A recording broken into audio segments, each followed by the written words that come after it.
ಓಂ ಸಾಯಿರಾಮ್. ನನ್ನ ಮುದ್ದಿನ ಮಗುವೆ, ಒಮ್ಮೆ ನಿನಗೆ ನಾನು ನೀಡಿದ ಆಶೀರ್ವಾದವನ್ನು ನಿನ್ನಿಂದ ಕಿತ್ತುಕೊಳ್ಳಲು ಸಾಧ್ಯವೇ? ಅದು ಸಾಧ್ಯವಿಲ್ಲ. ನಿನ್ನ ಭಯವನ್ನು ಬಿಡು, ಈ ನಿನ್ನ ತಂದೆಯನ್ನು ನಂಬು. ನಿನಗೆ ಸಿಕ್ಕಿರುವ ಆಶೀರ್ವಾದ ನಿನ್ನದಾಗಿಯೇ ಇರುತ್ತದೆ. ತಾನಾಗೆ ಬಂದು ಸೇರಿರುವ ಬಂಧ ಶಾಶ್ವತ, ಅದೇ ಅದರ ವಿಧಿ. ಒಂದು ಅತ್ಯುತ್ತಮವಾದ ಭವಿಷ್ಯಕ್ಕಾಗಿ ತನ್ನನ್ನು ಸಿದ್ಧಪಡಿಸಿಕೊ. ಎಲ್ಲ ದಿಶೆಗಳಿಂದ ನಿನಗೆ ಬೆಂಬಲವಿದೆ. ಭಾವನೆಗಳಲ್ಲಿ ಮಿತಿಯಿದ್ದಷ್ಟು ಹಿತವಿರುತ್ತದೆ. ಅತಿಯಾಗಿರಲು ಅನುಮತಿಯನ್ನು ಪಡೆದಿರುವ ಒಂದೇ ಭಾವನೆ ನಂಬಿಕೆ. ನಂಬಿಕೆಯಿದ್ದರೆ ಎಲ್ಲ ಇರುತ್ತದೆ.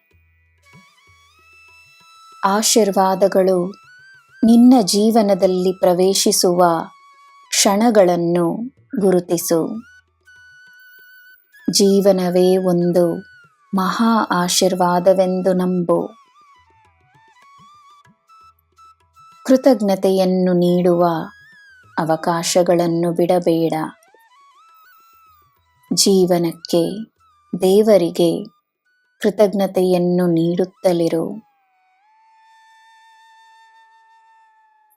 ಆಕಾಶದ ಎತ್ತರಕ್ಕೆ ನಿನ್ನ ಪ್ರೀತಿ ಇರಲಿ, ನಿನ್ನ ಭಕ್ತಿ ಇರಲಿ, ನಿನ್ನ ಕರುಣೆ ಇರಲಿ.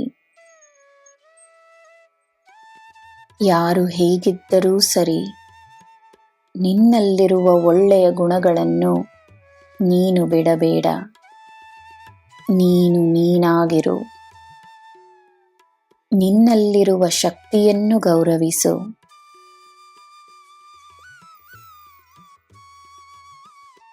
ನನ್ನ ಮಗುವೆ, ಎಲ್ಲರನ್ನೂ ಎಲ್ಲ ಸಮಯದಲ್ಲೂ ಸಂತೋಷವಾಗಿಟ್ಟುಕೊಳ್ಳಲು ಹೊರಟರೆ ತಾನು ಸಂತೋಷವಾಗಿರಲು ಸಾಧ್ಯವಿಲ್ಲ. ತನ್ನ ಸಂತೋಷವನ್ನು ಕಳೆದುಕೊಂಡು ಯಾರಿಗೂ ಸಂತೋಷವನ್ನು ನೀಡುವುದು ಸಾಧ್ಯವಿಲ್ಲ. ನಿನ್ನ ಪ್ರೀತಿಯಲ್ಲಿ ಪ್ರಾಮಾಣಿಕತೆಯೊಂದಿದ್ದರೆ ಸಾಕು. ನಿನ್ನ ಪ್ರಾಮಾಣಿಕತೆ ನಿನಗೆ ಸದಾ ನೆಮ್ಮದಿಯನ್ನು ತರುತ್ತದೆ. ಅದರಲ್ಲಿ ನಿನಗೆ ತೃಪ್ತಿ ಇರುತ್ತದೆ. ನಿನಗೆ ಎಲ್ಲ ಶುಭವೇ. ಜೈ ಸಾಯಿರಾಮ್.